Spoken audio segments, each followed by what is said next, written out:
Hello everyone.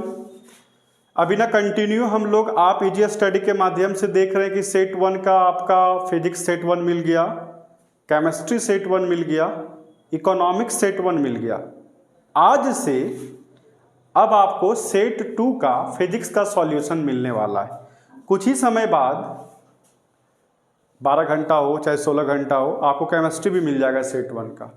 ठीक है, तो हमारा जो एक छोटा सा मिशन है कि सारे आंसर्स को फैक्ट अच्छे तरीके से इजी वे से आप तक पहुंचाने का जो हम लोग का मकसद है, वो चीज़ को हम लोग सुचारू रूप से कर ही रहे हैं। हमारी छोटी सी टीम इस पे काम कर रही है।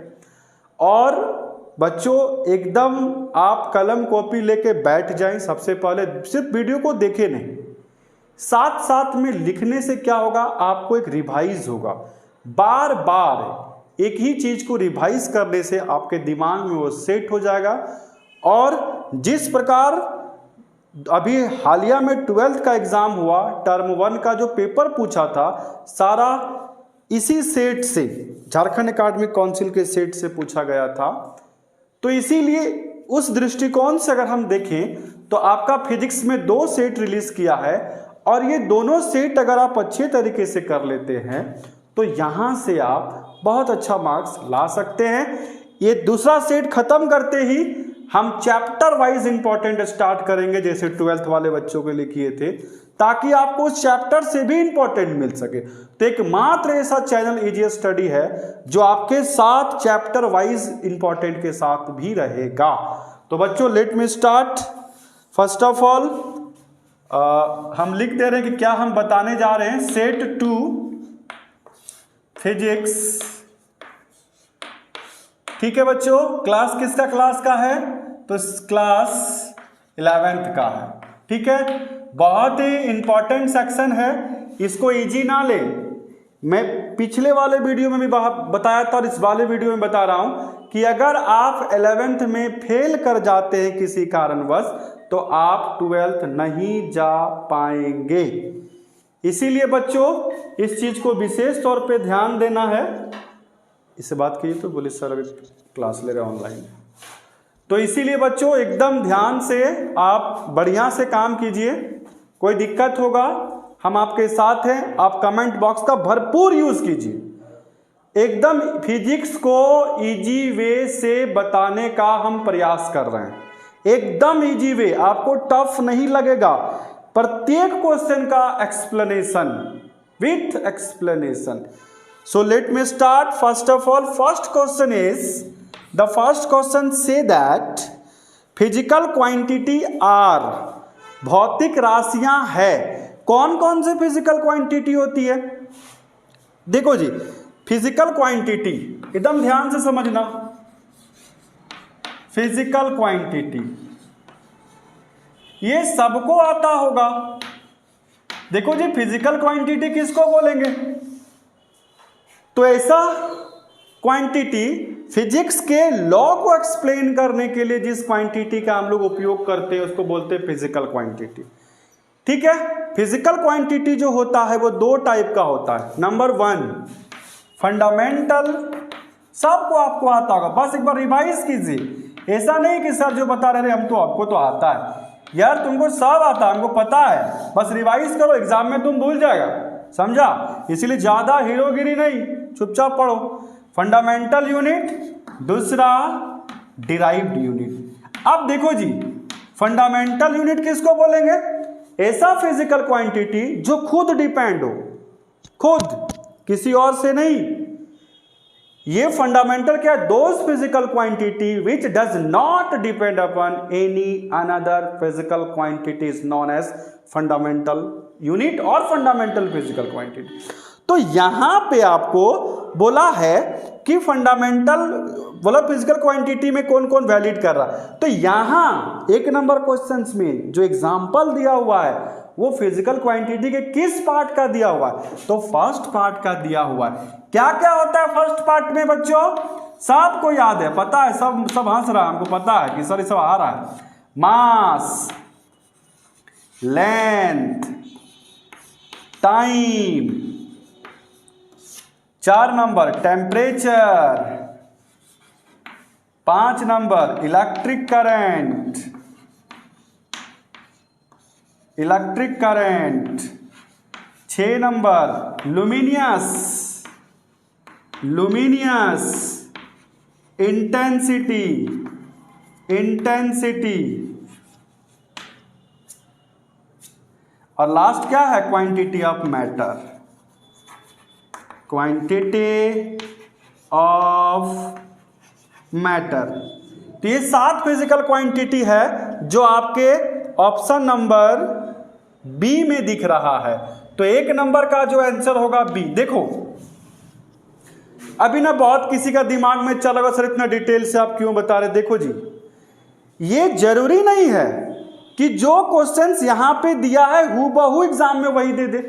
थोड़ा सा घुमा दिया तो दिमाग का बत्ती बुझ जाएगा, जलेगा नहीं उस समय। तो इसीलिए पूरे डिटेल से आपको समझना पड़ेगा। मास का यूनिट सबको पता है केजी, लेंथ का सबको पता है, टाइम का सबको पता है, टेम्परेचर का नहीं पता है तुमको तो क्या होगा, केल्विन। इलेक्ट्रिक करंट सबको पता है, एम्पियर। लुमिनियस इंटेंसिटी क्या होता है, नहीं पता है, क्या होगा, candela. It is important, it is important, candela याद रखना। Luminous intensity unit candela. And quantity of matter क्या क्या होता है उसका, नहीं पता। मोल अगर पता है तो बहुत अच्छा बात है, एकदम लगे रहो, तुम्हारा तैयारी अच्छा चल रहा है। ठीक है, थोड़ा सा इसके बारे में, डिराइव्ड के बारे में बता दे रहे हैं। डिराइव्ड फिजिकल क्वांटिटी क्या होता है। देखो जी, डिराइव्ड फिजिकल क्वांटिटी बोलो या डिराइव्ड यूनिट बोलो, ऐसा फिजिकल क्वांटिटी जो फंडामेंटल पे डिपेंड हो, this is what, derived. This is derived, यानी कि ये इस पे डिपेंड है।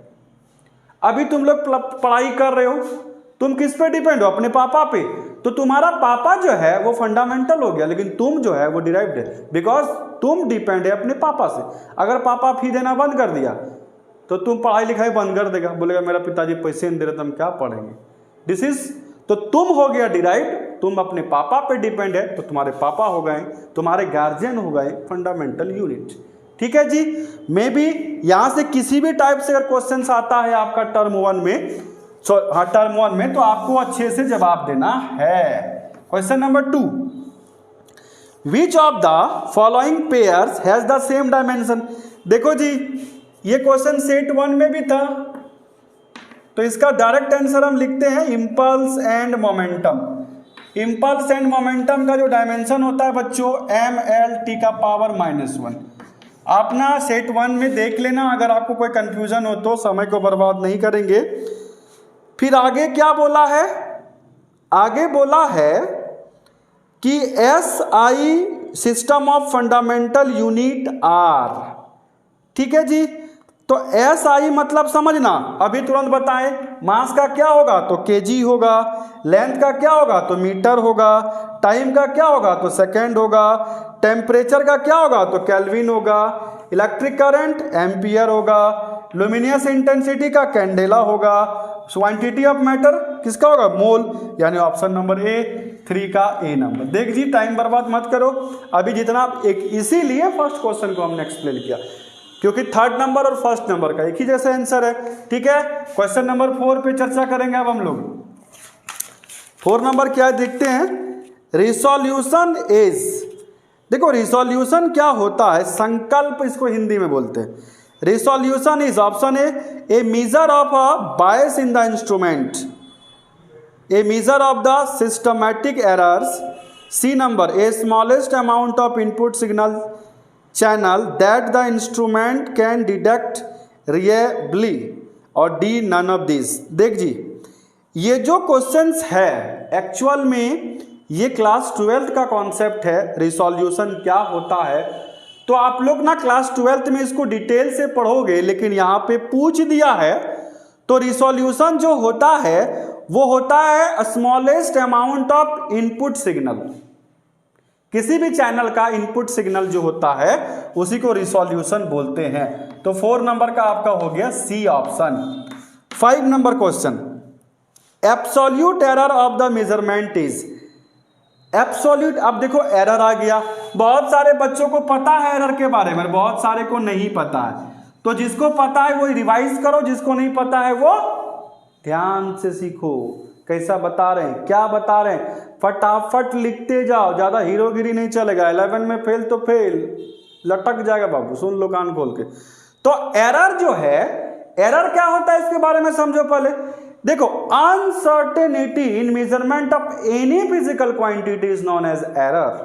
अनसर्टेनिटी, ठीक है, कोई भी इंस्ट्रूमेंट हो, for any type of instrument have error, कोई भी इंस्ट्रूमेंट हो उसमें एरर होगा।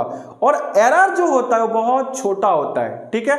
इसको दूसरे तरीके से क्या बोल सकते हैं कि मीन वैल्यू और जो हम लोग को जो डिफरेंस ऑफ जो होता है ट्रू वैल्यू और मेजरमेंट वैल्यू के बीच का डिफरेंस जो होता है उसको भी हम लोग क्या बोलते हैं, एरर बोलते हैं, ठीक है। तो एरर जो होता है बाबू, एकदम ध्यान से समझना, एरर जो डिफरेंट टाइप्स ऑफ एरर, थोड़ा इधर बताते हैं तुम लोग को, एरर के बारे में थोड़ा सुन लो। हालांकि बहुत छोटा क्वेश्चन है, लेकिन समझो कि एरर के बारे में अगर कुछ और यहां से क्वेश्चन पूछ दिया तो आप यहां पे जवाब कैसे देंगे, एरर अगर पूछ दिया तो 2 मिनट का खत्म हो जाएगा, तुरंत थोड़ा सा वेट करो, 2 मिनट में इसको खत्म करते हैं, एरर क्या होता है, ठीक है। हम चाहें तो इसका डायरेक्ट आंसर देके निकल सकते हैं, लेकिन हमने आपसे वादा किया कि हम आपको एक्सप्लेनेशन भी देंगे, तो इसीलिए एरर का एक्सप्लेनेशन स्टार्ट हो रहा है। देखो एरर क्या होता है, तो मीन वैल्यू या ट्रू वैल्यू और मेजरमेंट वैल्यू के बीच का डिफरेंस, या अगर वेल डिफिनेशन लिखना है तो लिख सकते हो uncertainty in measurement of any physical quantity is known as error. देखो जी, different types of error, different types of error, ये समझना। देखो जी, डिफरेंट टाइप्स ऑफ एरर, एकदम कलम कॉपी लेके लिखते जाओ, ये दूसरे चैनल नहीं देने वाला है, ठीक है। हाँ, फर्स्ट होता है मीन एरर, इसी का दूसरा नाम ट्रू, ट्रू वैल्यू भी बोल सकते हो, इसको मीन वैल्यू भी बोल सकते हो या एरर भी बोल सकते हो। एक और वैल्यू होता है, ठीक है, मीन वैल्यू, ट्रू वैल्यू, इसका एक और नाम होता है एवरेज। एकदम अच्छा से लिखो, देखो ये सब जल्दी तुमको मिलने वाला नहीं है, इसी वीडियो में मिलेगा, इसीलिए जबरदस्त है ये वीडियो, और कुछ बात नहीं है। नंबर टू होता है एब्सोल्यूट, जो क्वेश्चन पूछा हुआ है एब्सोल्यूट एरर, ये टाइप लिख लो, ठीक है। देखो मीन किसको बोलेंगे, ध्यान से समझना, तीनों का मतलब एक ही है, तीनों का नामकरण एकदम एक जैसा है। मीन वैल्यू किसको बोलेंगे, या मीन एरर, ट्रू एरर और एवरेज एरर किसको बोलेंगे। किसी भी एक्सपेरिमेंट को अगर हम कर रहे हैं उसमें से जो एरर आता है तो उन सभी एरर्स को जोड़ के जितना नंबर ऑफ एरर होगा उसको डिवाइड दे देंगे तो मीन एरर निकल जाता है। तुम लोग 9-10 में पढ़ा होगा मीन, मीडियन और मॉड, तो जैसे मीन निकालते हैं वैसे ही मीन एरर निकालेंगे, जैसे मीन निकालते हैं मैथमेटिक्स में वैसे ही मीन एरर निकालेंगे। अब है एब्सोल्यूट एरर, एब्सोल्यूट एरर किसको बोलेंगे ये समझने वाला है, और ये क्वेश्चन आपका है। इसका डिफिनेशन हम लिखने जा रहे हैं, एब्सोल्यूट एरर का एकदम बढ़िया से लिख लो। द डिफरेंस बिटवीन, यूं तो ये बहुत डिटेल्स का टॉपिक है लेकिन हम उतना डिटेल्स ले रहे नहीं, ओनली डिफिनेशन लिखा के आगे बढ़ेंगे। The difference between the individual measurement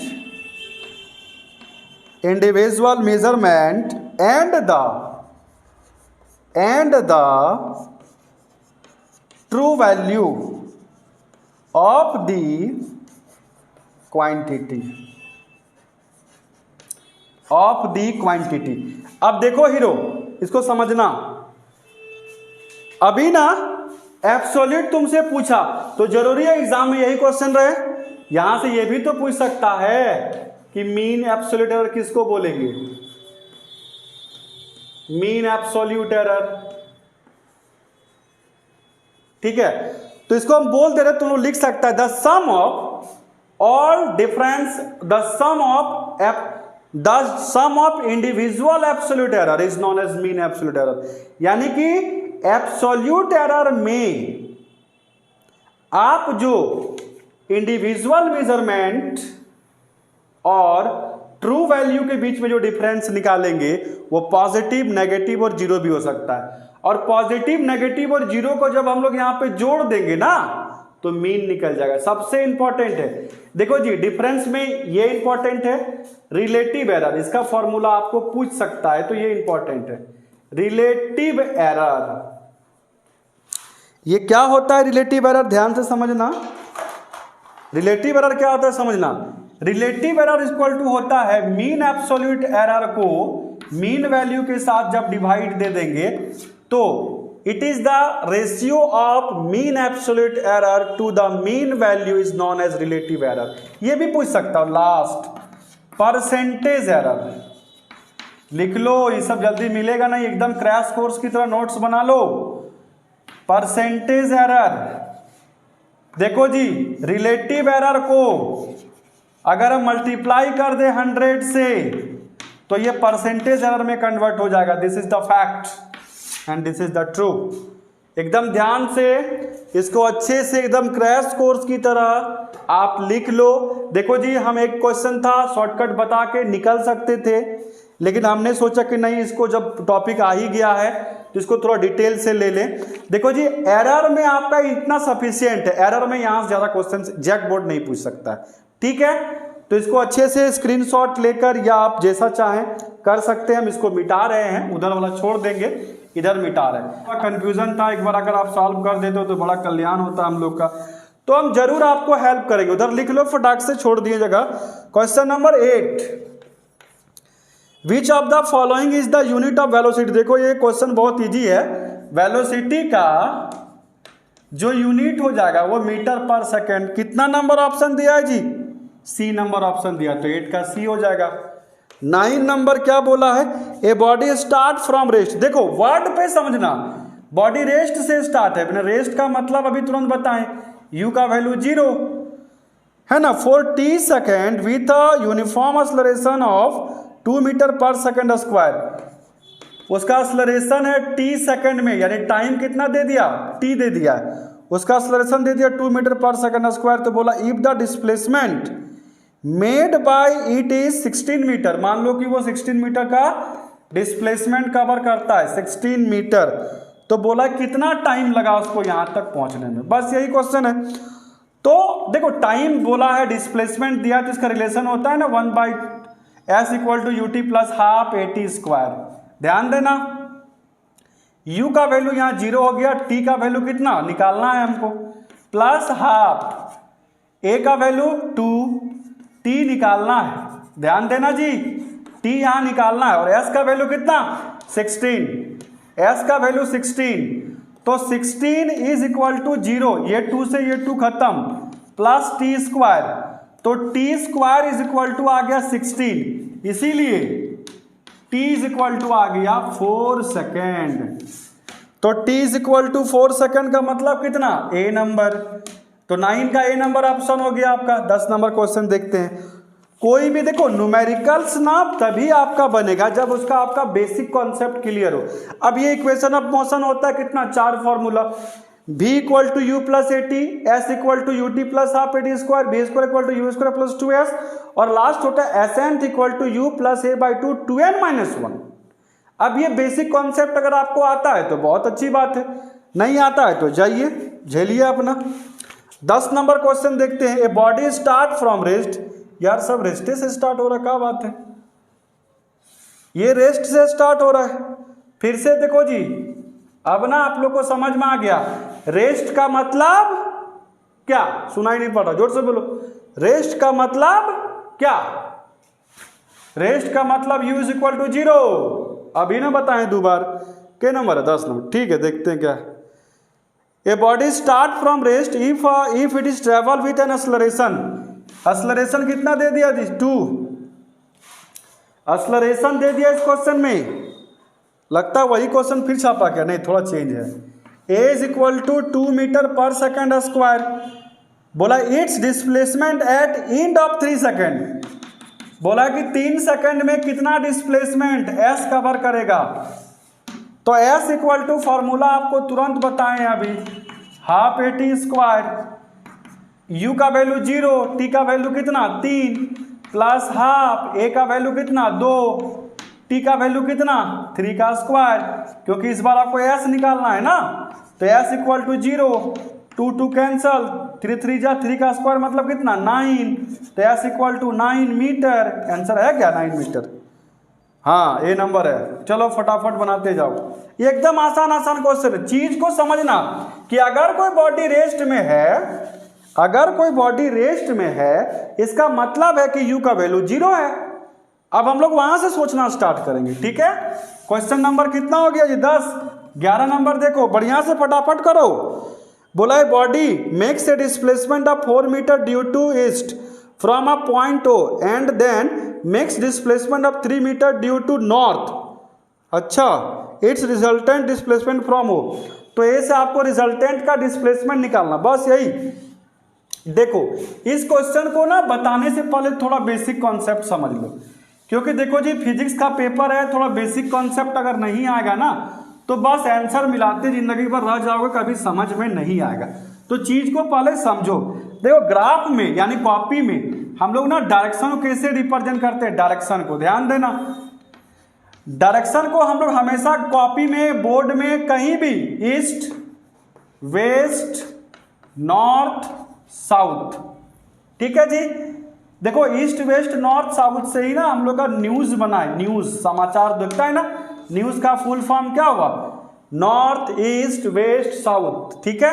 अब ये क्वेश्चन बनाओ, देखो अब ये बेसिक कॉन्सेप्ट तुमको ये भी नहीं कर रहा कि ईस्ट किधर होता है, इसको ओरिजिन मान लो, नॉर्थ किधर होता है, साउथ किधर होता है, वेस्ट किधर होता है, इसको अच्छे से कॉपी करो। अब क्वेश्चन नंबर हम 11 पढ़ने जा रहे हैं। बोला है body makes a displacement of 4 metre, O कोई पॉइंट डिसाइड कर लो, यहां से 4 मीटर यहां पे ले लेते हैं हम, किधर, अब इधर ही क्यों गया समझ में आया, क्योंकि ईस्ट इधर ही होता है। फिर बोला है कि 3 metre due to north, north किधर, इधर, इधर नहीं, हमेशा ऊपर, कितना, तो 3 मीटर। क्या बोला है रिजल्टेंट निकालने के लिए, देखो जी 2 वेक्टर पता है तो इसका रिजल्टेंट इधर ही ना होगा जी, ये रिजल्टेंट डिस्प्लेसमेंट बोला है तो डिस्प्लेसमेंट यही ना होगा, डिस्प्लेसमेंट यही होगा, कितना होगा, तो पाइथागोरस का यूज करो, यूज पीटी मतलब Pythagoras theorem, H square equal to ये एच हो गया, ये पी, ये बी हो गया, ये पी हो गया, तो H square equal to P square plus B square, तो H equal to under root P square plus B square. ध्यान दो एच पी का वैल्यू कितना 3 का स्क्वायर प्लस 4 का स्क्वायर, तो एच कितना आ गया 9 प्लस 16, यानी एच कितना आ गया 25, यानी स्क्वायर रूट कितना आ गया 5, तो क्या, तो मीटर। यही आपका रिजल्टेंट डिस्प्लेसमेंट हो गया, ऑप्शन नंबर सी। सी कहाँ है, यहाँ पे। क्वेश्चन नंबर 12 नंबर क्वेश्चन देखो, a body is travelling in a circle at constant speed. अच्छा, a body is travelling in a circle at a constant speed, it's option दिया has an inward acceleration, has constant velocity, has no acceleration, has an outward radial acceleration. अभी देखो, अभी ना इस question पे ध्यान देना। बोला है body is travelling in a circle at constant speed. देखो अगर कोई बॉडी किसी सर्कुलर पाथ पे कांस्टेंट स्पीड से मूव कर रहा है, ध्यान से सुनना, ये कॉन्सेप्ट वाला क्वेश्चन है। अगर कोई बॉडी किसी सर्कुलर पाथ पर कांस्टेंट स्पीड से मूव कर रहा है तो उसका जो, उस बॉडी का जो रेडियल एक्सेलरेशन होगा, this is A R, radial acceleration को ए आर बोलेंगे, वो हमेशा टुवर्ड्स सेंटर की ओर होगा। यानी उसका जो एक्सेलरेशन होगा, रेडियल एक्सेलरेशन बोलो या एक्सेलरेशन बोलो, उसका किधर होगा, तो सेंटर की ओर होगा। तो यहाँ पे हैज एन इनवर्ड एक्सेलरेशन, यानी ए नंबर आपका राइट होगा। बी बोला कांस्टेंट वेलोसिटी, सी बोला है no acceleration, has outward, outward नहीं होगा, नो एक्सेलरेशन तो गलत है। एक ही ऑप्शन बचा है 12 नंबर का, ए जो सही होगा। ठीक है जी, 13 नंबर क्वेश्चन पे आते हैं। 13 नंबर बोला when angular velocity change with respect to time, angular velocity अगर चेंज कर रहा है विथ रिस्पेक्ट टू टाइम तो वेलोसिटी है तो वो एंगुलर एक्सेलरेशन ही ना जनरेट करेगा जी। याद रखना, angular velocity with respect to time is known as angular acceleration. This is the definition of option number A. 14 number देखना, ये एकदम डेफिनेशन है, सब बेसिक तुम लोग को एकदम बढ़िया से आना चाहिए। एंगुलर यानी velocity with respect to time, acceleration तो एंगल लगा है, क्या लगा है? एंगल। तो एंगुलर वेलोसिटी बाय टाइम यानी कि एंगुलर एक्सेलरेशन, खत्म, ए नंबर सही। 14 number, the time of flight is equals to, time of flight किसके बराबर होगा, यही क्वेश्चन पूछा है। तो जब कोई बॉडी को हम प्रोजेक्ट करते हैं, ध्यान से सुनना हीरो, अभी ना एकदम ध्यान से समझना, अगर कोई बॉडी को हम प्रोजेक्ट करते हैं at make an angle theta angle से यू वेलोसिटी से, तो उसका टाइम ऑफ फ्लाइट जो कितना आएगा, टाइम ऑफ फ्लाइट का जो फॉर्मूला आएगा वो 2u साइन थीटा बाई जी। थोड़ा साउंड कम कर लीजिएगा जी, बाहर कौन है, साउंड कम कर लीजिएगा। t is equal to 2u sine theta by G, 2u sine theta by G. अब बोला है ना कि टाइम ऑफ फ्लाइट किसके बराबर होगा, फिर से क्वेश्चन पढ़ो जी। The time of flight is equal to, तो टाइम ऑफ फ्लाइट किसके बराबर हो जाएगा, पढ़ते हैं, 4 times the time necessary to reach the maximum height. थोड़ा साउंड कम कर लीजिएगा। बोला 4 times the time necessary to reach the maximum height. क्या 4 टाइम्स में मैक्सिमम हाइट पहुंचता है, 3 टाइम में मैक्सिमम हाइट पहुंचता है, इक्वल टाइम में मैक्सिमम हाइट पहुंचता है, या twice the time necessary to reach the maximum height. देखो मैक्सिमम हाइट तो यही ना होगा जी आपका, इसी को ना मैक्सिमम हाइट बोलेंगे हम लोग, मैक्सिमम हाइट, ध्यान दीजिए, इसी को ना मैक्सिमम हाइट बोलेंगे। तो देखो अभी ना एकदम आंख कान खोल के रखना, कलम कॉपी तैयार रखना, जो बता रहे हैं ध्यान से सुनो। मैक्सिमम हाइट बॉडी को जब हम प्रोजेक्ट करते हैं ओ से, तो बॉडी मान लो यहां पहुंचा, तो कुछ नाम दे दो ए, तो बॉडी को ओ से ए तक प्रोजेक्ट होने में जो टाइम लगता है उसको बोलते हैं टाइम ऑफ फ्लाइट। अगर वो बॉडी को हम प्रोजेक्ट किए, जैसे बॉडी को हम यहां से प्रोजेक्ट किए, बॉडी अगर कहां मैक्सिमम हाइट का रिलेशन बोला है, तो यहां अगर बॉडी मान लो यहां पे टाइम कितना होगा, ध्यान देना, यहां पे आधा में टाइम कितना होगा। तो देखो प्रोजेक्टाइल का कॉन्सेप्ट कहता है कि ओ से कुछ नाम दे दे आपको समझाने के लिए, एम नाम दे देते, तो ओ से एम तक अगर कोई बॉडी पहुंचता है तो उसको बोलते हैं टाइम ऑफ एसेंट। लिख लो फटाक से, ओ से एम तक पहुंचने में बॉडी को जो टाइम लगता है उस टाइम को बोलेंगे टाइम ऑफ एसेंट। और एम से ए तक, फिर से सुनो, एम से ए तक बॉडी को पहुंचने में जो टाइम लगेगा उसको बोलेंगे टाइम ऑफ डिसेंट। कान तो खोल के सुन लिया, तो लिखो फटाफट, time of ascent, time of descent. यानी सुनना हीरो ध्यान से, तो हमको बोला मैक्सिमम हाइट तक पहुंचने में उसको कितना टाइम लगा, तो ध्यान देना, ये तो उसका रिलेशन हो गया, इसको अभी लिख दो। तो कहीं ना कहीं बोल सकते हैं इसको स्मॉल टी ले ले, तो small T is equal to T by 2, क्योंकि यहां तक पहुंचने में क्या लगा उसको, आधे ना टाइम लगा जी। देखो फिर से, ओ से ए तक पहुंचने में टी टाइम लगा, तो ओ से एम पहुंचने में कितना टाइम, क्योंकि मैक्सिमम हाइट के साथ आपका क्वेश्चन में रिलेशन बोला है, तो मैक्सिमम हाइट तक पहुंचने में टी बाई 2, यानी टी किसके बराबर हो गया, 2t के बराबर। अब समझो, तो twice the time necessary to reach the maximum height, यानी मैक्सिमम हाइट तक पहुंचने में उसको 2t टाइम लगा, 2t स्मॉल टाइम, समझा, या उसको t/2 भी आप बोल सकते हैं। अगर क्वेश्चन थोड़ा घुमा दे और हाफ टाइम पीरियड बोल दो, वहां बोल देगा कि हाफ ऑफ टाइम पीरियड, तो हाफ ऑफ टाइम पीरियड लगाना, लेकिन यहां बोला जैसा है कि twice the time necessary to reach the maximum height, तो this is the fact answer, और ये जो आंसर होगा आपका डी नंबर आंसर होगा। एकदम ध्यान से देखो, ये सब क्वेश्चंस ना एक्चुअल में डिस्कशन वाला क्वेश्चन है, इसीलिए घबराना नहीं, रिलैक्स होके आराम से पेशेंस बना के सारे क्वेश्चंस को देखो और साथ साथ में कलम कॉपी लेकर लिखते जाओ, तभी तुम्हारा बेड़ा पार होगा, नहीं तो बबुआ लटक जाएगा ना तो 11th में रह जाएगा। इसीलिए लटकना नहीं है, एकदम कूद के पार करना है। अगर कूद के पार करना है तो एक एक क्वेश्चंस को बढ़िया से लिखो, और लटकना है तो लटको। 15 नंबर क्वेश्चन बोला था, path followed by a projectile is called, होता है trajectory. This is the definition, D option, trajectory. Trajectory देखो, पाथ फॉलोड, ये जो हम लोग बॉडी को प्रोजेक्ट कर रहे हैं, ये जो पाथ जो फॉलो कर रहा है, दिस इज द पाथ, इसी को बोलते हैं ट्रेजेक्ट्री। ठीक है, question number 16, When a bus stops suddenly, a passenger in the bus falls forward. This is explained Newton first law. क्यों? अगर बस सडनली हम स्टॉप करते हैं, पैसेंजर क्या होता है, आगे की ओर, क्या बोला, फॉल फॉरवर्ड, यस, आगे की ओर गिर गया। बस गया, फास्ट जा रहा है, एकदम गाड़ी रुका, फटाक से आगे गिरा। ऑब्वियसली आप देख सकते हैं इन द जनरल लाइफ, आप बस में जब ट्रैवल करते हैं, आप ऑब्वियसली ट्रैवल करते होंगे, दूर से जो बच्चे पढ़ने के लिए अपने कोचिंग संस्थान जाते हैं बस उससे, तो ये आप ना रोज फीलिंग करते होंगे। आप अपने दोस्तों से बात करते करते जा रहे, किसी का नवाज हाथ छोड़ दिए, बस से ब्रेक मारा, बस आप फटाक से किसी के ऊपर जा गिर गए, है ना।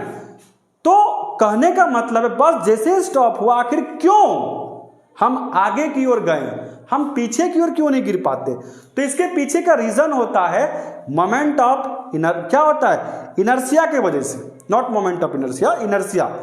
ठीक है, लॉ ऑफ इनर्शिया उसको हम लोग बोल सकते हैं, लॉ ऑफ इनर्शिया के वजह से, जिसको हिंदी में बोलते हैं जड़त्व का नियम के अनुसार। तो लॉ ऑफ इनर्शिया जो होता है वो न्यूटन्स के फर्स्ट लॉ को फॉलो करता है। इसीलिए according to question number 16 the right answer is A, because law of inertia follow Newton's first law, so the right answer is A. Any confusion, any type of confusion, then use comment box. ठीक है, आप comment box का use कीजिए, फटाफट लिखिए, हम आपका answer जरूर देंगे। क्वेश्चन नंबर 17 नंबर क्वेश्चन क्या बोला है, ए पैसेंजर, फिर से वही क्वेश्चन है क्या, देखते हैं। ए पैसेंजर सीटिंग इन अ बस मूविंग एट यूनिफॉर्म स्पीड, एगो पैसेंजर है वो बस पर बैठा हुआ, वो बस का जो स्पीड है वो यूनिफॉर्म है, एक समान है। फील्स पुश्ड बैकवर्ड, कोई बस में बैठा है, बस एकदम खाली है, शांत इलाका, एकदम शांत, मान लो कोई जंगल से पास कर रहा है, समझना ध्यान से। अब तुम बीच में, ड्राइवर अकेले है, ड्राइवर भी दिख रहा है एकदम खूंखार, है ना, और आप अगर अकेले बैठे हुए, राइट। अब आपको पीछे कोई खींच रहा है, ले लो, कोई तो है, कोई आपको पीछे खींच रहा है। दिस इज द क्वेश्चन, समझ में आया जी? यही फिजिक्स है, हमारे जनरल लाइफ के साथ जोड़ देता है। सुनसान रास्ता, आपको पीछे की, आपका बस कांस्टेंट वेलोसिटी से जा रहा है, आपको पीछे की ओर खींच रहा है कोई। आगे पढ़ते हैं क्वेश्चन, ठीक है। Whenever the bus is accelerated forward, जबकि बस का एक्सेलरेशन कैसा है, आगे की ओर। This type of force is called, बड़ा सुंदर क्वेश्चन है, समझ में आया? जंगल से बाहर आ जाओ, चलो फटाफट बाहर आ जाओ, तुम अकेले नहीं है, अभी इजी स्टडी तुम्हारे साथ है, तुम्हारा बेस्ट परफॉर्मेंस है एग्जाम में, टेंशन मत लो, थोड़ा सा डरा रहे थे तुम लोग को, ठीक है जी।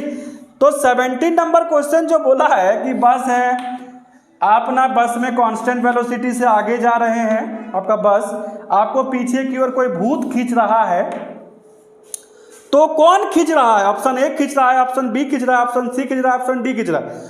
तो ऑप्शन ए बोला ग्रेविटेशनल फोर्स कभी नहीं खींच सकता है, किसी भी बॉडी के ऊपर फेंकेंगे तो बॉडी नीचे आएगा तभी ग्रेविटेशनल फोर्स लगेगा।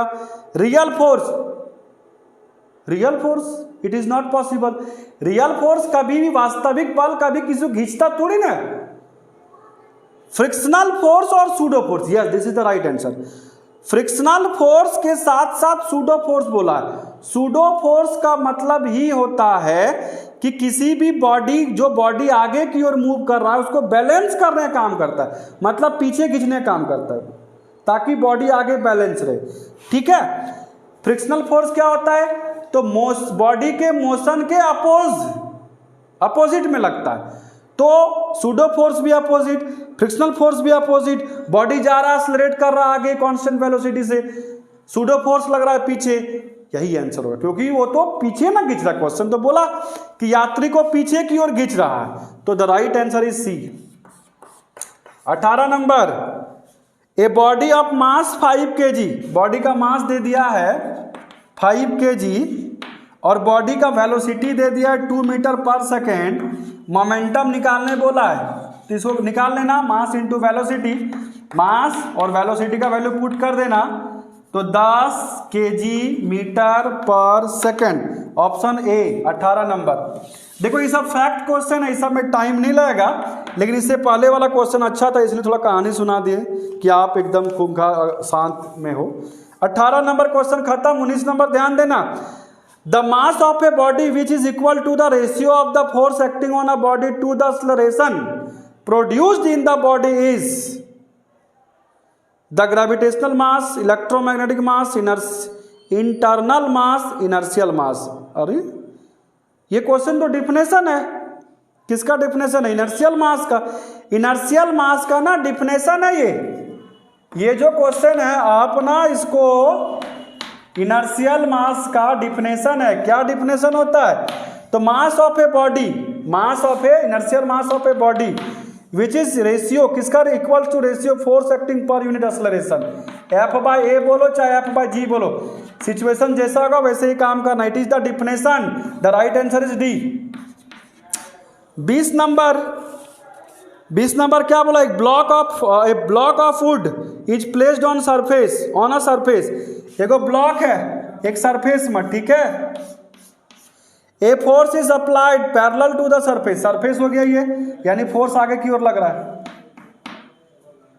To move parallel to surface to move the body, the frictional force developed act. देख जी, अगर फोर्स आगे की ओर लग रहा है तो अभी तुरंत आपको बताएं कि फ्रिक्शन फोर्स बॉडी के मोशन के अपोजिट लगता है।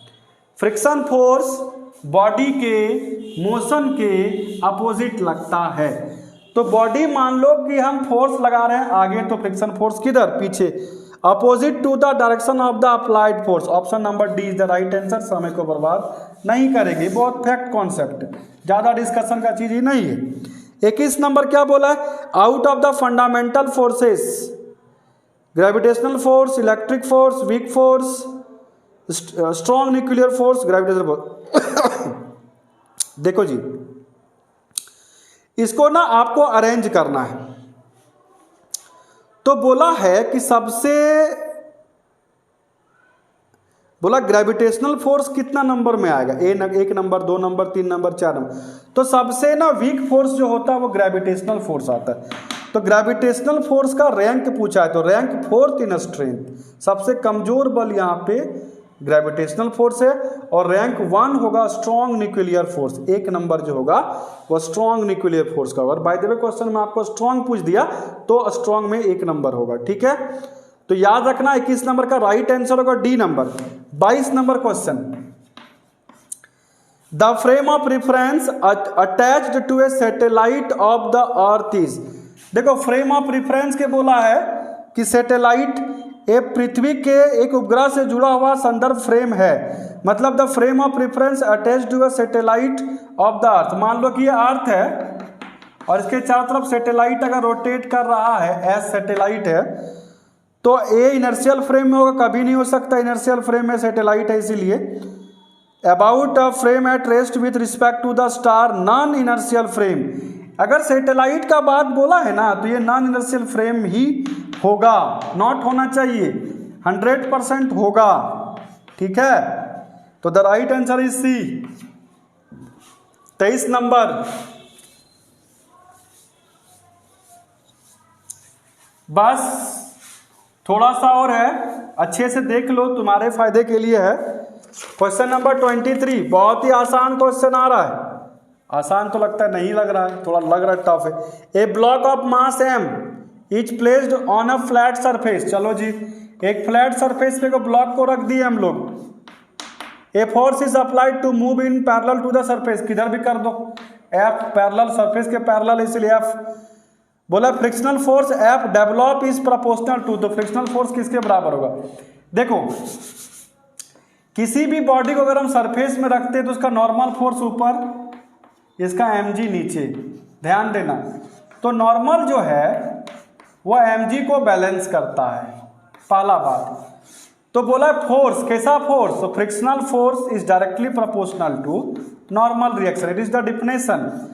प्रोपोर्शनलिटी को हटाते तो कांस्टेंट आएगा mu, mu into N, then frictional force equal to mu, और ये क्या होगा, जहां एन है वहां mg लिखेंगे। तो बोला देखो जी ध्यान देना, कांस्टेंट कांस्टेंट, तो frictional force is directly proportional to mass, क्योंकि मास यहाँ पे वेरिएबल होगा, ब्लॉक कितने केजी का ये पता नहीं है। तो the right answer is B, mass of the body, B number answer होगा, 24 नंबर का answer. A machine gun fire a bullet of, a machine gun, 24 number ध्यान से समझना, अच्छा क्वेश्चन है ये। A machine gun fires a bullet of mass 40 gram, M दिया है 40 ग्राम। देखो जी, तो सबसे पहले इसको चेंज करो, 40 into 10 to the power -3 kg हो जाएगा मास। आगे पढ़ो, आगे पढ़ेंगे हम लोग। बोला वेलोसिटी कितना दे दिया, 1200 मीटर पर second. The man holding it can exert A maximum force, कितना फोर्स लग रहा है, 144 न्यूटन, ठीक है। तो बोला है कि how many bullets can he fire पर सेकेंड एट द मोस्ट। अच्छा क्वेश्चन तो बढ़िया है, सुनो फिर से एक बार। बोला है कि एगो मशीन गन है, fire a bullet of mass 40 gram with velocity 1200 metre पर सेकेंड। बोल रहा है कि बुलेट फायर हो रहा है 1200 मीटर पर सेकंड में, 40 ग्राम का बुलेट निकल रहा है उस पर। द मैन होल्डिंग, एक मैन उसको पकड़ा हुआ है, तो उस पर जो फोर्स लग रहा है वो 144 न्यूटन का फोर्स लग रहा है। तो बोला हाउ मेनी बुलेट्स, कितना बुलेट्स उसमें निकलेगा। बढ़िया क्वेश्चन है। तो देखो यहाँ पे ना बुलेट्स का निकलना, ये न्यूटन्स का second law, F is directly proportional to DP by dt concept लगाएंगे, प्रोपोर्शनलिटी हटाएंगे तो कॉन्सेप्ट। बोला how many number of bullet, तो यहाँ पे ना n से मल्टीप्लाई करना पड़ेगा, क्योंकि नंबर ऑफ बुलेट निकालना है, तो dp बाई dt। अब ध्यान देना, k का वैल्यू तो एक्सपेरिमेंट हमेशा 1 होता है, तो n into P by T लिखते हैं dp के और dt की जगह में। तो n को n रहने दो, मास ऑफ लीनियर मोमेंटम का formula mass into velocity by time. तो फोर्स कितना दे दिया, 144, एन मास का वैल्यू कितना, तो 40 इंटू 10 टू द पावर -3, और वेलोसिटी कितना, तो 1200, और टाइम कितना दे दिया, टाइम, टाइम नहीं दिया क्या, हाँ टाइम बोला पर सेकंड, यानी 1 second, time equal to 1 second, तो एक रहने दो। देन फाइनली देखना ध्यान से, इधर मिटा के करते हैं, ठीक है, उधर थोड़ा सा अभी मिनिमाइज करेंगे हम बोर्ड को तो कट जाएगा, तो इधर हम आपका कटते, इधर मिटा के बनवाते हैं। ओहो थोड़ा सा मिट गया जी, ये m है। देखो वहां के बाद एक बार फिर से लिखते हैं, 144 equal to n into 40 into 10 to the power -3 into 1200, बाकी 1 तो खत्म हो जाएगा। देखना 12 चौक 48, तो n इंटू 48, देखो यहाँ पे 10 है और यहाँ पे 100 ले लेंगे, तो 10 का पावर +3, 1 0 यहाँ पे, 2 0 यहाँ पे, 3 0 और एक -3 0, ये दोनों कट गया, तो n इक्वल टू 144 बाई 48, काटो इसको, 12 12 12 चौक 48, 3, यानी कितना नंबर ऑफ बुलेट निकलेगा, तो नंबर ऑफ बुलेट जो निकलेगा वो 3 निकलेगा। इसको अच्छे से नोट करना, बढ़िया न्यूमेरिकल है। इस सेट का हमको लगता है सबसे अच्छा न्यूमेरिकल यही है, जो थोड़ा अच्छा स्टैंडर्ड है, थोड़ा लेवल का है, ठीक है जी। इसको बढ़िया से हम रुक जा रहे हैं, 2 मिनट फटाक से नोट करो, चाहे स्क्रीनशॉट ले लो, मिटा रहे हैं इसको, इधर अब हम मिटा रहे हैं, ठीक है। अच्छे से इसको स्क्रीनशॉट लेके अपना कर लेना, क्योंकि तुम्हारे पास सारा व्यवस्था है, देख लो जी, बढ़िया से स्क्रीनशॉट ले लिया होगा तुम लोग, हमको जहाँ तक लगता है। अब ना हम लोग क्वेश्चन नंबर बढ़ते हैं, 24 नंबर का आंसर हो गया डी, 24 का भी बताएं हम आपको, डी नंबर आंसर। अब हम 25 नंबर बता रहे हैं। A body of mass 10 kg, 10 kg का मास है, यूनिफॉर्म स्पीड 5 मीटर पर सेकंड दे दिया है, काइनेटिक एनर्जी बोला निकालने के लिए। तो kinetic energy equal to half mv² होता है। हाफ मास का वैल्यू 10 और v का वैल्यू 5 का स्क्वायर। इसको काटेंगे तो कितना होगा 5, तो यहाँ 5 और यहाँ 5 का स्क्वायर 25, यानी 5 25, यानी 25 5 125 जूल। तो 125 जूल है, हाँ है, तो 25 का हो गया बी नंबर आंसर। ठीक है, एकदम फटाफट हम लोग खत्म करेंगे। 25 नंबर का बी नंबर हो गया। 26 नंबर देखो ध्यान से, बस एकदम सेट खत्म की ओर है। 26 नंबर में बोला है quantity of work 100 joule, sorry 1000 joule, time लग रहा है 2 सेकेंड, तो बोला पावर कितना, तो पावर बराबर वर्क बाय टाइम, 1000 बाई 2 काट दो तो 500, यानी power equal to 500 watt. Option number कितना, डी नंबर ऑप्शन 26 का। 27 नंबर देख लो, ए बॉडी ऑफ मास, देखो 27 नंबर, बॉडी ऑफ मास कितना 10 kg, हाइट बॉडी का दिया हुआ 2 metre, at a height 2 metre with uniform speed 2 metre पर सेकेंड स्क्वायर। बोला टोटल एनर्जी निकालने के लिए, देखो क्वेश्चन समझना, at certain height, H height दे दिया, यहां से बॉल को क्या कर रहा है 2 मीटर पर सेकंड से फेंक रहा है, 10 kg का बॉल, तो टोटल एनर्जी बोला है। तो टोटल एनर्जी, इसको ना अच्छे से बताएंगे, बढ़िया से देखो इसको पहले मिटाते, जगह चाहिए हमको, पूरा मिटाते, ये बढ़िया क्वेश्चन है, इसको समझना। देखो एक सरफेस से कितना हाइट बोला है, h इक्वल टू 2 मीटर के हाइट से एक 10 kg का बॉल है, उसको ना हम कितना में रिलीज कर रहे हैं 2 मीटर पर सेकंड से, तो बोला इसका टोटल एनर्जी कितना होगा। तो टोटल एनर्जी इक्वल टू होता है kinetic energy plus potential energy. ध्यान देना, kinetic energy equal to half mv² plus potential energy equal to mgh। ध्यान देना, तो 1/2 इंटू मास, मास कितना दे दिया 10, और वेलोसिटी 2 का स्क्वायर प्लस मास 10, जी का मान 9.8 ले लो, और h कितना 2, तो ये 2 से स्क्वायर खत्म हुआ तो 10 दूनी 20 प्लस यहाँ मल्टीप्लाई में होगा, ये तुम्हारा हो जाएगा 8 दूनी 16, 9 दूनी 18, 19, 192, ठीक है, नहीं 196, 8 दूनी 16, 9 दूनी 18, 19, 10 तो खत्म होगा, पॉइंट है इसीलिए। तो टोटल आपका आ गया 216 जूल, है क्या ऑप्शन में। 27 नंबर का ये क्वेश्चन था, इसका ऑप्शन दिया हुआ है बी, 216 जूल। बढ़िया क्वेश्चन था ये, इसको अच्छे से नोट करो, ये क्वेश्चन बढ़िया है, इसको अच्छे से स्क्रीनशॉट ले लेना बढ़िया से एकदम फटाफट।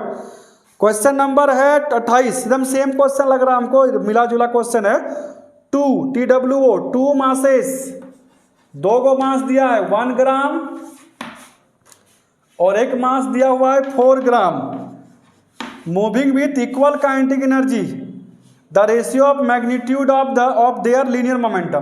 देखो लीनियर मोमेंटम और काइनेटिक एनर्जी का जब भी रिलेशन, जब भी क्वेश्चन दे, इसको याद रखना, तो p² इक्वल टू कितना, इसको e मान लो, तो 2m, चाहे काइनेटिक एनर्जी रहने तो कोई बात नहीं है, तो p equal to under root कितना हो गया 2m e लेते हैं, ये दोनों को मिला के e लेते हैं, ठीक है। तो फर्स्ट मास के लिए ये होगा, तो सेकंड मास के लिए भी तो p1 मान लो, इसको p2 मान लो, तो 2m2e हो जाएगा। काइनेटिक एनर्जी दोनों में क्या बोला, इक्वल काइनेटिक एनर्जी। क्वेश्चन बोला है E1 बराबर E2 बराबर, हम लोग E मान लेते हैं, तो रेशियो निकालो, P1/P2 is equal to under root 2m1 कितना 1 ग्राम, E को ही रहने दो, फिर अंडर रूट 2 इंटू m2 कितना 4 इंटू E तो सेम होगा।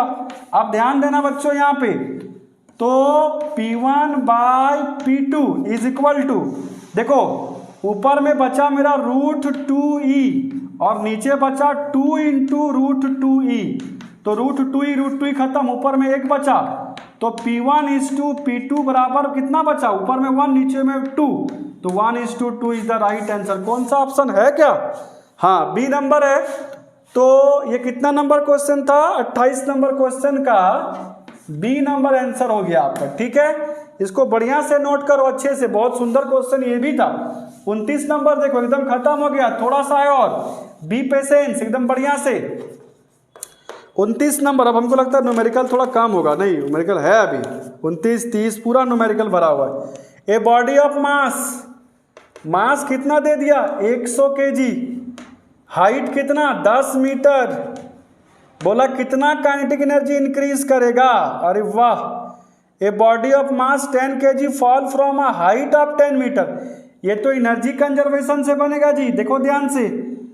100 kg का बॉडी है, 100 kg का, ठीक है, 10 मीटर के हाइट से इसको हम क्या कर रहे हैं, फॉल करवा रहे हैं, गिरा रहे हैं। तो देखो यहां पे बॉडी का इनिशियल वेलोसिटी कितना u 0, यहां पे इसका वेलोसिटी फाइनल कुछ होगा।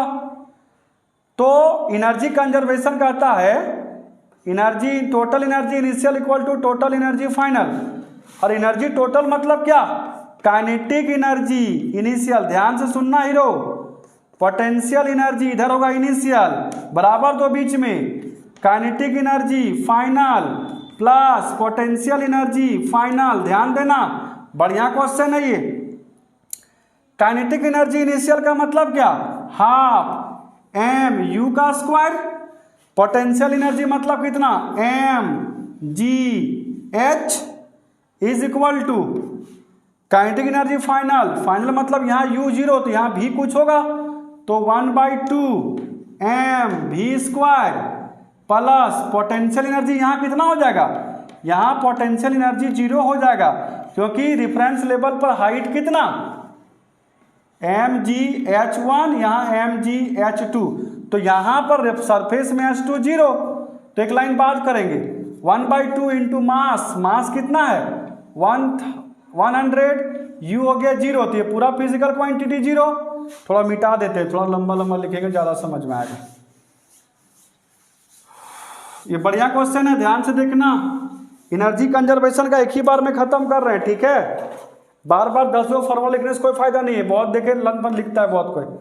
100 हो गया, यहाँ पे 9.8 हो गया, और h कितना दे दिया 10 इज इक्वल टू 1/2, यही तो निकालना है final kinetic energy, half mv² plus mg और h2 कितना 0, तो 0 प्लस 9 8 1 2 3 0 में तो पॉइंट है इसीलिए खत्म हो जाएगा, is equal to half mv² plus 0। Therefore देखो हमको काइनेटिक एनर्जी निकालने बोला था, तो हाफ mv² इक्वल टू 98000, इसी को ना काइनेटिक एनर्जी बोलेंगे, हाफ mv² को। देखो कितना सटीक और शॉर्ट बना, एक ही क्वेश्चन में सारा खत्म। तो 29 का कौन सा बना, ए नंबर आंसर 29 का होगा। बहुत ही शॉर्टकट और एकदम बेस्ट मेथड से हम इसको बनाए। एनर्जी कंजर्वेशन, एनर्जी फिर से देखो, एनर्जी इनिशियल बराबर एनर्जी फाइनल, ध्यान से समझना।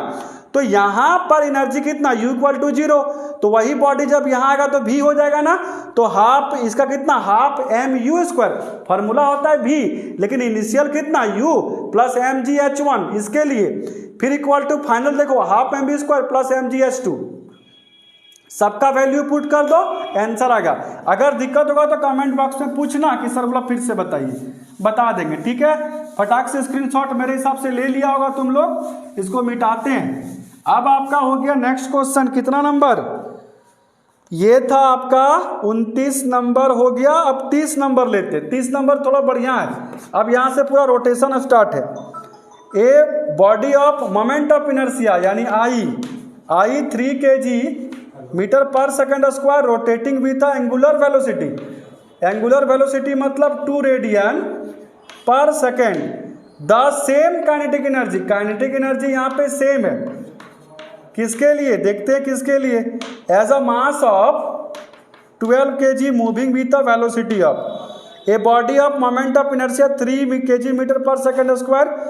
तो क्या निकालने बोला है आपको, a body of moment of inertia 3 kg metre square rotating with angular velocity 2 radian per second has the same kinetic energy. ठीक है, काइनेटिक एनर्जी दोनों का सेम है, किसका किसका, तो moment of rotational kinetic energy का और लीनियर काइनेटिक एनर्जी दोनों को निकाल लेंगे, जो होगा वही आंसर।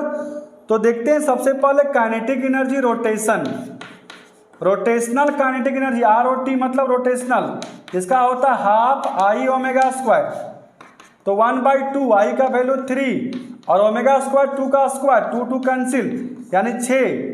काइनेटिक एनर्जी मेरा रोटेशनल कितना आ गया 6।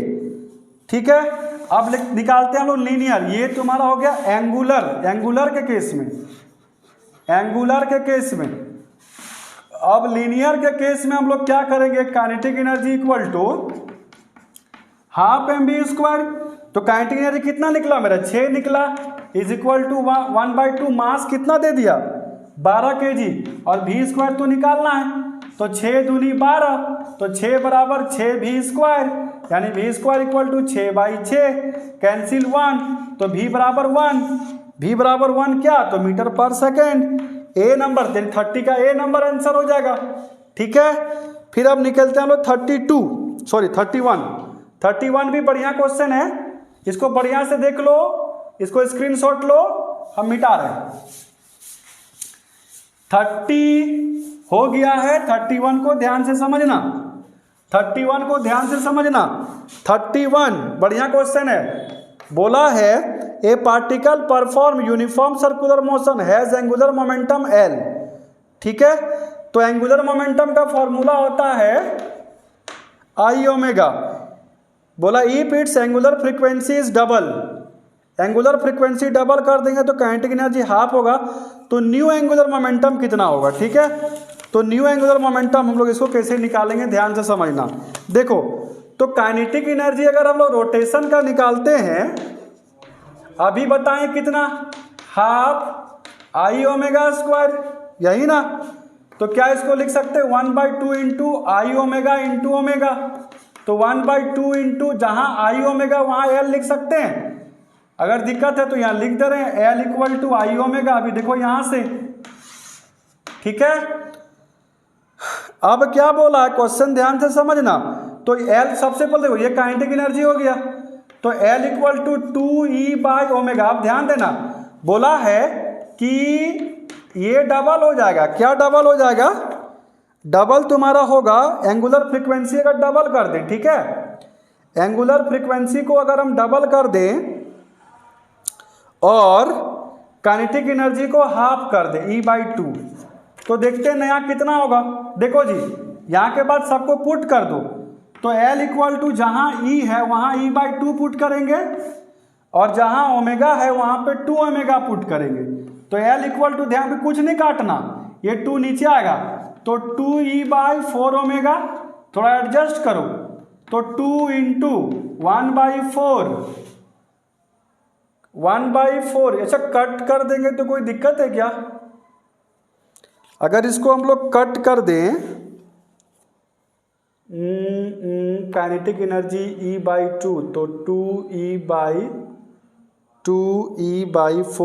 तो हम लोग अगर 1 मिनट थोड़ा सा इसको ऐसे ना करके 1/4 इंटू 2E ओमेगा, यस, देखो यहाँ पे रिलेशन मिल गया, तो L जो होगा मेरा न्यू L, इसको ना L डैश लेके चलो, L डैश में सब जगह L डैश यहाँ ले लेते, L dash equal to 2E dash by omega dash, तभी थोड़ा अच्छा रहेगा, सब में डैश लगा दो, तो 1/4 इंटू क्या हो जाएगा L, यानी नया क्या निकला L/4।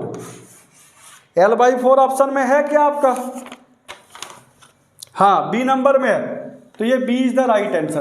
फिर से समझो, सबसे पहले हम लोग रोटेशनल काइनेटिक एनर्जी निकाले 1/2 आई ओमेगा स्क्वायर, यहाँ आई ओमेगा स्क्वायर को लिख सकते हैं आई ओमेगा इंटू ओमेगा, तो आई ओमेगा जो L लिख दिए, फिर इंटू ओमेगा, तो यहाँ से कितना आया देखो, अच्छा यहाँ पे, हाँ यहाँ पे क्रॉस मल्टीप्लिकेशन किए तो 2E/ओमेगा, तो इसको हम लोग ना क्या किए, जो अकॉर्डिंग टू क्वेश्चन यहाँ पे लिख देना, according to question, omega dash double बोल रहा है, एनर्जी हाफ बोल रहा है, तो नया हम लोग ले लिए L डैश, फॉर्मूला पुट कर दिए सबका, जो आंसर आएगा वही। तो नया एल डैश जो आपका आ रहा है ये एल डैश है, ये नया जो एल डैश आ रहा है वो L/4, यानी ऑप्शन नंबर कितना, तो बी।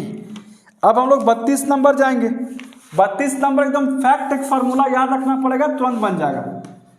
32 नंबर क्वेश्चन बोला है thin uniform circular ring is rolling in a horizontal inclined plane. देखो बॉडी है और यहाँ पे रोलिंग कर रहा है, ध्यान देना, नॉट स्लाइडिंग, रोलिंग, और वो एंगल बना रहा है 30 डिग्री, ठीक है। तो बोला it's linear acceleration along the inclined plane. तो लीनियर एक्सेलरेशन जब भी किसी इंक्लाइंड प्लेन में निकालेंगे ना, तो इसका डायरेक्ट फॉर्मूला याद रखना, a is equal to g sine theta by 1 plus k square by r square. जहां पर k जो होगा वो r के बराबर होगा, तो a is equal to g, sine का कितना, साइन 30 डिग्री पुट कर दो यहाँ पे, g का कुछ वैल्यू नहीं, g के फॉर्म में दिया हुआ है, और ये 1 बाय, देखो k और r बराबर हो गया, तो r का स्क्वायर बाय r का स्क्वायर, ये कट गया तो यहाँ 1 बचा, ध्यान देना।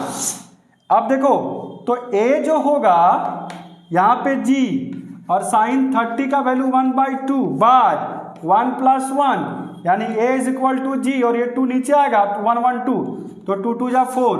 तो नया जो आपका लीनियर एक्सेलरेशन आएगा 32 नंबर में, वो g/4 होगा, और वो होगा सी नंबर, ठीक है।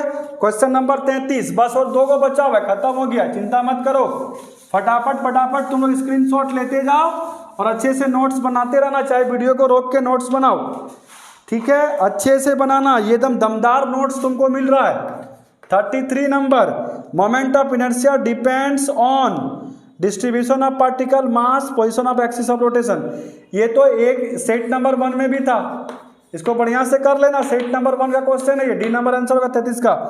34 number, if a body is rotating about an axis passing through its centre of mass then its angular momentum is directed along its. एगो बॉडी है, रोटेशन एक्सिस कहाँ, एक्सिस ऑफ रोटेशन से, तो बोला है कि angular momentum is direction along its axis of rotation, D answer, axis of rotation इसका होगा डायरेक्ट आंसर।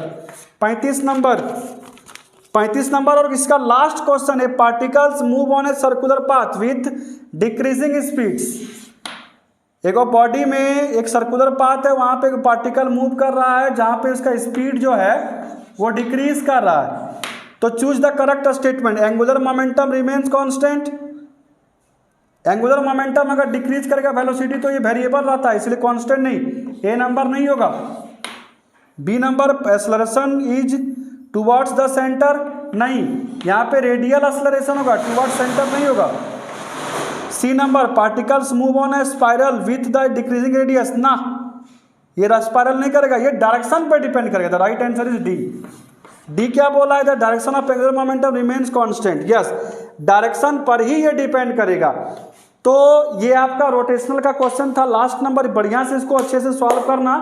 अगर कोई दिक्कत होगा किसी भी क्वेश्चंस में तो कमेंट बॉक्स का यूज करना, फिर से बता रहे हैं, अगर 11 में फेल किया तो फेल, इसीलिए अच्छे से सारे क्वेश्चंस को बढ़िया से करना, ठीक है, क्योंकि मैं खुद एक लेक्चरर हूं और मैं अपना अनुभव आपको बताने जा रहा हूं कि ये सारा क्वेश्चंस आपके लिए बहुत इंपॉर्टेंट है, क्योंकि अभी हालिया में क्लास 12 का एग्जाम हुआ जिसमें टर्म 1 का सारा क्वेश्चन सेट से आया, तो उसके दृष्टिकोण से ये बहुत इंपॉर्टेंट है, इसीलिए आपको सारा क्वेश्चंस को करना पड़ेगा। तो टू बी रेडी एंड बढ़िया से इसको करना, अच्छे से करना। और देखो लास्ट का वही पुराना डायलॉग, इस वीडियो को सब्सक्राइब करो, लाइक्स करो, ज़्यादा से ज़्यादा शेयर करो, ताकि बच्चों इस पे ज़्यादा से ज़्यादा आपके दोस्तों को भी हेल्प मिल सके।